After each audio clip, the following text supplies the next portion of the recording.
Well, good morning, everyone. I'm going to be talking about, I'm not quite sure what the right word to use is, but in a way it's the organizational problems faced by a multi-government monetary union. I'm going to be looking back to something I wrote in the early 1990s. Sorry, can you speak up, please? Okay, can you hear me all right at the back? Okay. I'm going to be talking about, I call it the constitutional problem, but in a sense it's the organizational problems of a multi-government monetary union. I'm going to be looking back to something I wrote in the early 1990s. You have been sent that, but I'm going to be referring to it in the sort of fourth section of my talk, which is, of course, the I told you so section. Anyway, I'm going to start off with an account of my view of the monetary determination of national income, which assumes we're not in a gold standard, we can manage the currency, and again, I've held this view for many decades now. I'm then going to translate that view into a prescription for the management of the currency in the Eurozone, in a sense, Eurozone today, but we'll look back a bit, of course. Then we'll compare prescription and practice. Of course, the ECB hasn't taken a blind bit of notice of what I think about the matter. But anyway, then we'll come on to I told you so. But that will actually lead into what my view about the requirements for the success of a multi-government currency union. And then I'm going to finish off with, of course, it won't be very conclusive, but and then I'm going to finish off with some analysis and some prognosis. Okay, well, first of all, this is my view about the monetary determination of national income. It isn't really very original, but it isn't nowadays very conventional either, so there we are. It's essentially that the key condition of macroeconomic equilibrium from a monetary standpoint is that the demand to hold money by agents at the prevailing level of income and wealth, prices of goods and services and assets, is equal to the quantity of money created by the banking system. That's just the basic condition in the LM curve, in Keynes, and many, many other authors. Now, I am different from I suppose, the American standard professional view in the profession, which I will just talk about in a second. I always talk about broad money. I'm not interested in narrow money at all. That implies that I expect, assuming some stability in the non-income arguments in the money demand function, may or may not be true in practice, that in fact the growth rates of broad money and nominal GDP are similar over time, certainly over the medium and long run. And when they aren't the same in the short run, that's due to monetary disequilibrium. In the long run, things iron themselves out. So that the proportionality hypothesis is basically right. And I know there's lots of discussion. I don't care. As far as I'm concerned, it's basically right. And this then implies that if policymakers want to achieve a certain inflation rate, there's an associated rate of increase of nominal GDP, then a certain rate of growth of broad money must be respected. All right? And if you don't respect that, you get into trouble. Now, that then implies, because obviously the money is the liability side of the balance sheet, certain growth rates of the credit counterparts, and that's really when we get into the prescription for policymakers. Let me just reiterate that this is my view of how this subject should be analysed and taught. It is not in any sense nowadays conventional. I reject American monetarism with its emphasis on narrow money and the view that money is a multiple of the base, and I've had lots of trouble over my career with that point of view. Anyway, that's where I stand. So let's then translate this into a prescription in terms of the rates of growth of money and credit that should hold in the Eurozone. So we can see the growth rate of broad money as a result of credit extension by the banking system, essentially to the state sector and the private sector. I'm going to ignore the international complications, important though they are. I will be talking about the role of banks' incurrence of non-deposit liabilities, non-monetary liabilities, including, of course, crucially, a banking system equity capital, particularly equity capital, but I suppose capital in general. Anyway, I'm going to take it that this would not be true, of course, in 1999, but it's true today. The trend growth rate of output in the Eurozone, I take to 1.5% a year, probably a bit higher back in 1999. It may even be falling because of adverse demographics, but it's some figure of this sort. Price stability is defined as a rate of increase in prices of under 2% a year, call it 1% a year. And then the implied rate of increase in nominal GDP is 2.5% a year, all very simple. And so we want broad money growth to be, say, let's be generous and take it that the ratio of broad money to GDP is rising, which actually is for discussion, certainly the last decade isn't really true. But then take it that it is rising, then we can have, say, growth of broad money about 2 to 5% a year as being consistent with the ECB's inflation objective, price stability objective, and also stability, consistency with the trend growth rate of GDP. So of course, the growth of money, there's a deduction for the capital raising of the banking system. But roughly speaking, if the growth of the sum of banks' credit extension to the private sector and the state sector is equal to the stock of money, between 2 and 5% of the stock of broad money, that is the implied criterion for the management of the currency in the Eurozone to achieve the ECB's stated objectives. And so that's translating the framework into specific numbers as to what the ECB should be doing in terms of credit and broad money, which I regard as fundamental to macroeconomic analysis. I know I'm not a majority at the moment. Nevertheless, that's the way I analyze the economy and take it or leave it. Sorry, I should say one more thing before I move on. That's a bit of a jump. And I also say the growth of credit should be stable from year to year. The growth of money should be stable from year to year. I'm a free benign. And so when we look at a chart for the growth of the credit that determines the growth of money, it should be a straight line. It should be a straight line, all right? And then look what this actually was. So this is taking us back to the start of the euro, and it's fairly up to date. This is the, I've added up, it's annual periods, the sums of the Eurozone banking system's credit extension to the state sector and the private sector, and in all these years they are expressed as a percentage of the stock of M3 at the start of the year. Now, it's not a straight line.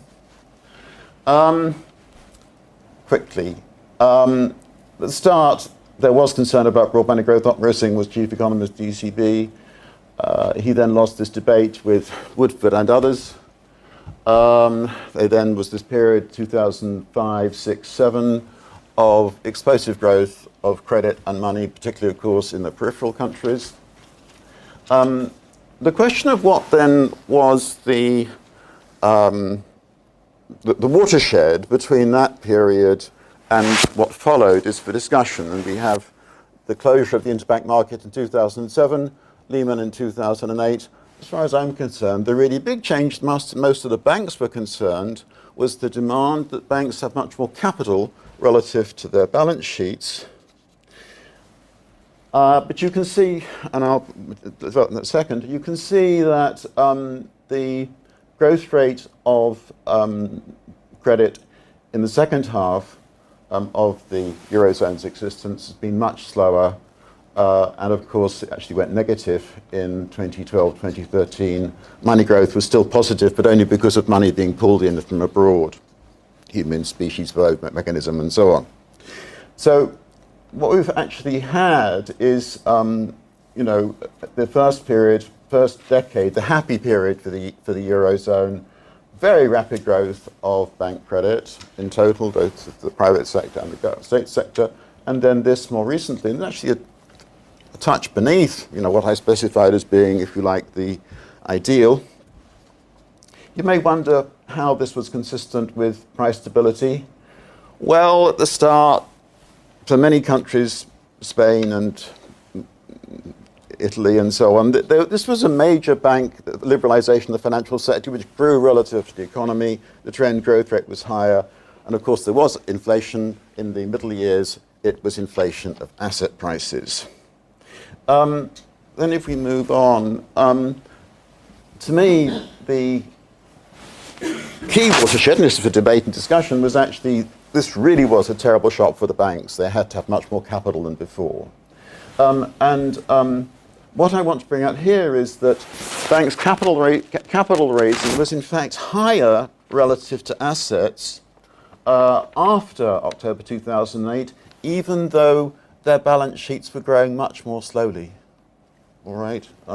This, of course, was the result of the implementation of Basel III and so on. I'm not saying, by the way, that the banks were entirely innocent, but you can see, in fact, relative to their M3 at the start of the period, they raised more capital, a little bit more, in this period when their balance sheets weren't growing very much.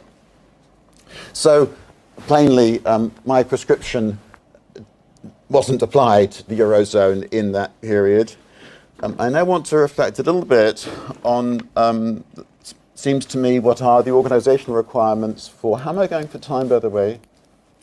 15 minutes. Oh, that's fine, all right, good, okay. But for a multi-government monetary union to work, and I'm going to be using my analytical framework all the way through. All right, so plainly, it is the job of the central bank and the state sector as a whole, the central bank working with governments, and indeed in the Eurozone's case, the EU institutions, to have a range of instruments that influence the growth of bank credit to both the private sector and the state sector to achieve this sort of 3, 4, 5% growth of bank credit each year to achieve the target growth of money. And it's much more difficult in a multi-government monetary union because you've got a large number of governments and a large number of commercial banking systems, and also, in a sense, of course, still national central banks.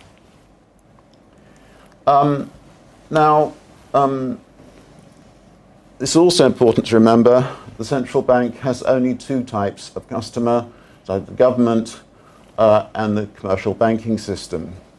And so if it has problems in its operation, it has problems in looking after its relationships with these two types of organization.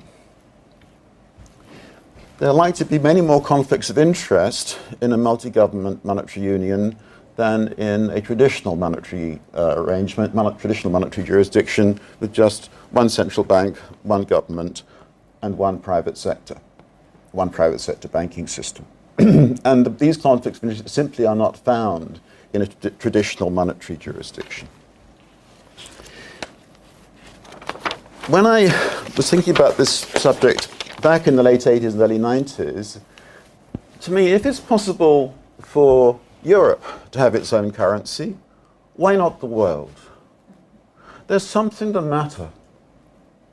And I'm now going to sort of suggest to you what I thought was the matter, and actually it relates very much to Hans Werner Sinn's paper yesterday. Obviously, the job of the central bank is to, in a standard monetary jurisdiction, is to make sure that the banks have got base money to settle debts, meet deposit withdrawals, See, there's the monetary policy function. And there's also the job of acting as lender of last resort for cash-short solvent banks and to act as honest broker when things go wrong and there are emergencies in the banking system. Can I just say, because this is something that we teach IIMR course, it's that last function that explains why commercial banks want a central bank at all. See, Charles Goodhart's written about all this. If that weren't the case, central banks wouldn't have evolved. I mean, they might have, they serve their government, they provide finance to the government, that's wicked and so on, but it's a benign, wonderful world, utopia, where there's no government to worry about, none of these wicked politicians. There will still be a need for the central bank to help the banking systems be efficient, to act as bank to the banking systems. Okay. These things were basically not noticed in the Maastricht Treaty. This was what led me to write my article, and it appeared in the Central Banking Journal. Central banking, perhaps rather obscured. It was basically not noticed, and frankly, most people hadn't got a clue what I was talking about. There was at the time this obsession with the convergence requirements. Look, if it was just the convergence requirements, the whole world could have the same currency. There's something more fundamentally the matter with this kind of what the Eurozone is trying to do. And the difficulty is that these aspects of what a central bank is and what it does for its society via helping governments and the commercial banking system raise lots of very difficult issues. In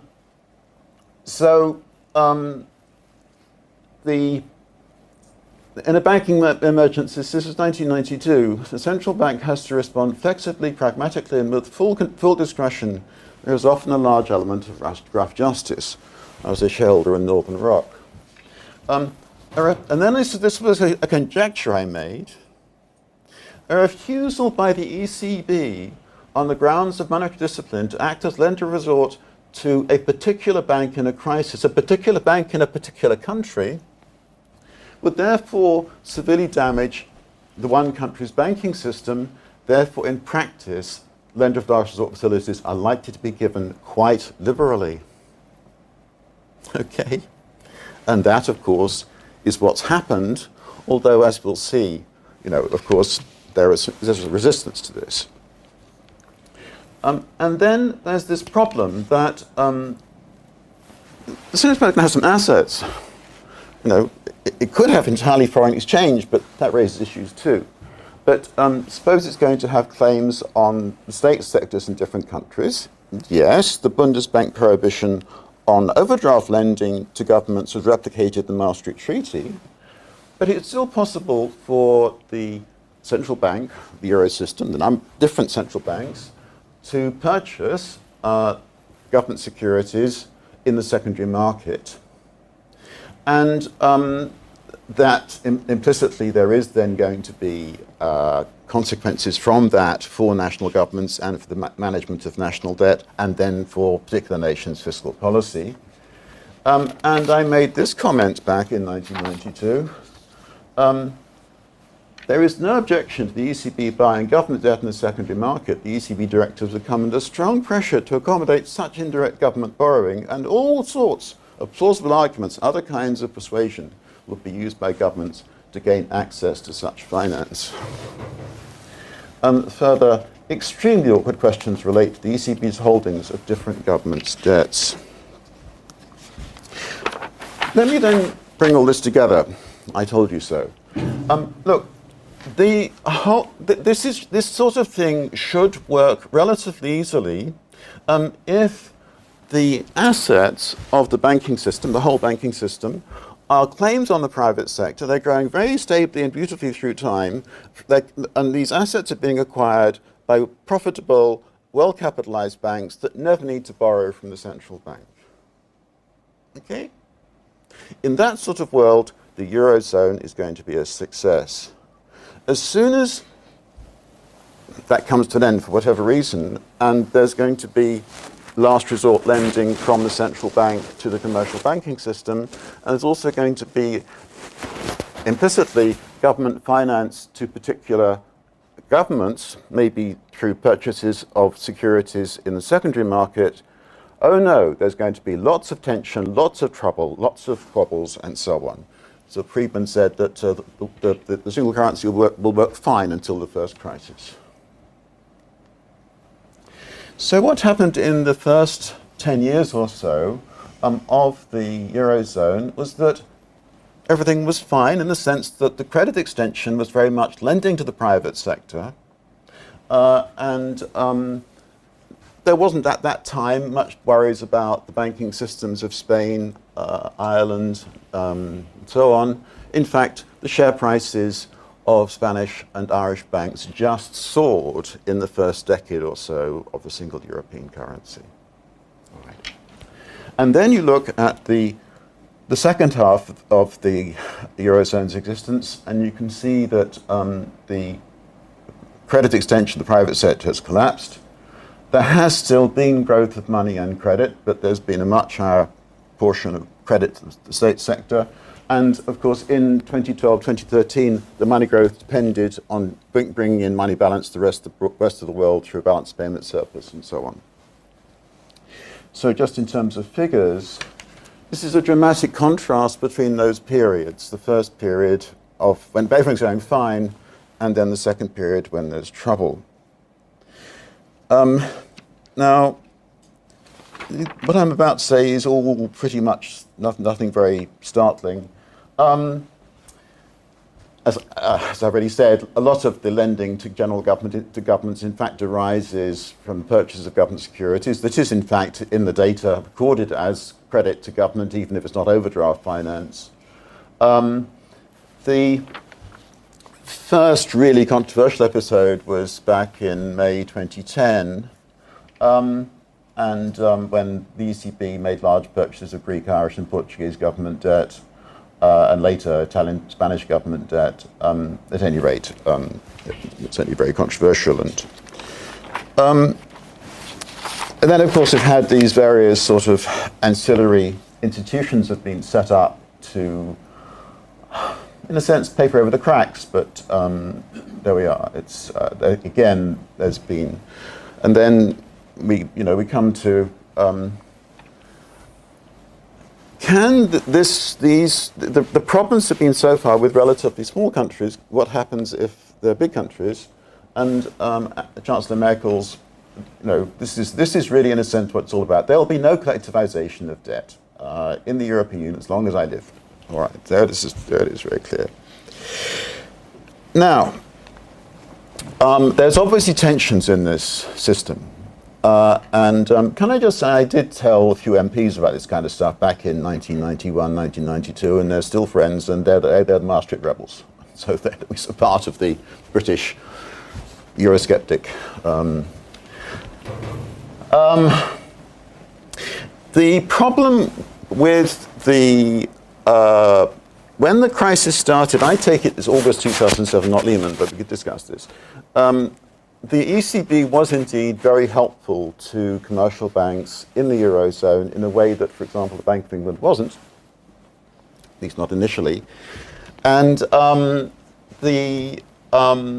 you had the non-standard measures, you had the moving away of the target 2 balances starting to move away. And then it must have been late 2009, Jürgen Stark, representing the Bundesbank point of view, essentially persuaded Trichet and the Governing Council that they had to cut back on these standard measures. And so the Italian, Greek, Portuguese banking systems realized they're going to lose funding, and the Greek banking system sold off the government debt, and the yield on Greek government debt went up to the 20s and 30s, and then you had May 2010 the purchases of Greek and other government debt by the ECB after the difficult weekend with Merkel being bullied by 3 Frenchmen. Anyway, so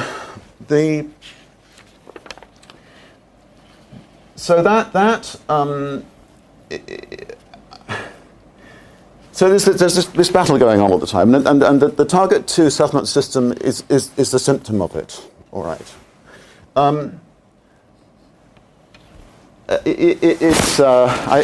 think after the presentation yesterday, I think to repeat all this again, there is one point I want to make here, and this is in a way, again, a fundamental point. This is really, in a sense, the issue that's behind this conference. There's clearly a huge resource transfer implicit in this diagram. Basically, with the current level of interest rates, it would be different if there were high, ECB was charging high nominal interest rates, but it isn't. There's basically no return, that Germany's receiving no return on about €1 trillion worth of foreign assets. And there is implicitly, therefore, a massive resource transfer from Germany and the other creditor countries to the borrowing countries, the countries that have got some debts. This all goes back to those problems that weren't actually talked about in Maastricht, as Hans-Werner, you said yesterday. They weren't looked at in Maastricht at all. But they were implicit in the fact that, in fact, the central bank had to be lender of last resort, and it had, it was banker to the government. All those banking systems, all those governments. I think most Germans are perfectly happy with this and don't understand it. And that's what came out in the presentations we've just heard earlier this morning. Although, in fact, clearly Germany is much worse off because of this and the other creditors, most Germans don't care. They're prosperous, they're stable, the rest, they don't really care. But at some point, this has to stop.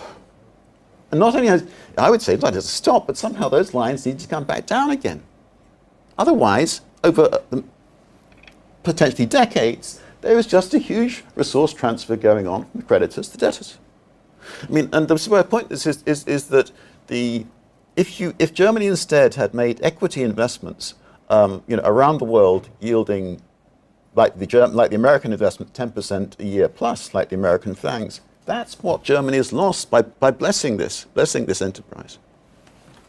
Debate and discuss. 2 minutes. How many minutes? 2 minutes. Okay, I'm coming to the end. Okay. Now, just a prognosis. So that's what I just said, and the whole issue is very complex and opaque, but this all goes back to what was being done in the early 1990s, setting up the single currency. I just talked about the withdrawal of the non-standard measures, the first attempt to do this, which then led to the sovereign debt crisis, the doom loop, and all the rest of it. Are we going to get into the same thing in 2019? You see, I mean, I read the announcements different ways, but to me, QE in late 2014, early 2015, rescued the Eurozone. What Draghi has done, both with the LTROs at the end of 2011 and QE in 2015, was indeed very crafty. He actually kept the Eurozone in being by these two steps of measures, which were both in defiance of Bundesbank orthodoxy, effectively. And both of which benefited Italy differentially. And of course, there's now, the Bundesbank tradition in the ECB. They want to stop these LTROs and stop QE. They want to get back to Bundesbank orthodoxy. Well, I got this wrong last year in a sense. I actually advocated Eurozone QE all through the 2011, 12, 13, 14 period if they wanted to rescue the thing. It then did lead to faster money growth. That did lead to macroeconomic recovery. And then I said, start of last year, when it clearly was the asset pledge being phased out, and there still is this attack on, and it's understandable, a regulatory attack on the Italian banks. You're going to get slower money growth in 2018. I'd expect a slowdown in the economy.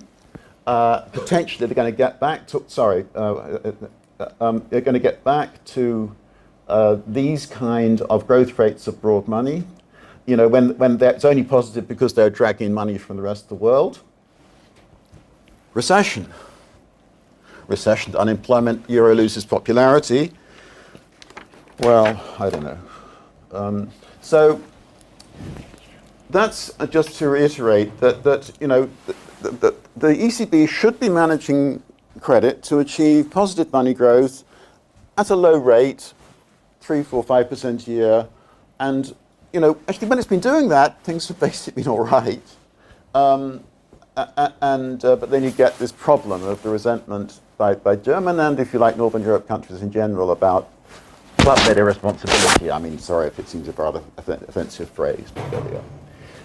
So, just to finish it off, you know, the line that monetary union can only succeed in the long run with political union is not very original. But I would say, you know, that we've emerged is that the centralization of fiscal and debt management powers is an important part of making a monetary union work. And similarly, the centralization of banking supervision and resolution powers, provision of lender source of finance and deposit insurance arrangements. All these things were ignored in Maastricht. You know, I spent much of the mid-1990s saying, I don't think this is going to, you know, the euro can't happen because they haven't sorted these things out. People thought I was mad. Well, there we are. So at the moment, the problem we've got is that Germany, the nation's largest and strongest Eurozone economy, is plainly opposed to mutualization of banking risk and public debt liability. That is the situation, despite the last paper. And then I'm going to sort of, in a sense, surrender. Look, I couldn't help, but I've basically been a cynic and a skeptic about this process from the start. Look, the euro has succeeded. We're 20 years on. It's popular. So the legal nightmare of leaving this thing. When push came to shove, the Greeks decided to stay in. You can get, and you know, it's true, there are now, look at these public opinion, and there are countries where public opinion, they want to leave the European Union, but they want to keep the euro as their currency. And then just finally, so that's just what I just said, and there has been a lot of extending and pretending, and God knows how long this would carry on, but to me, the thing that would really change the situation in 2019 would actually be an easing of the Basel III capital rules. I'm underwhelmed by the. I never have been persuaded that there was a strong argument moving from Basel II to Basel III, and in my view, that was what really caused the intensification of the Great Recession from late 2008. In my view, also what's going on at the moment is that actually Jay Powell, Donald Trump and co are basically making sure America is escaping from Basel III.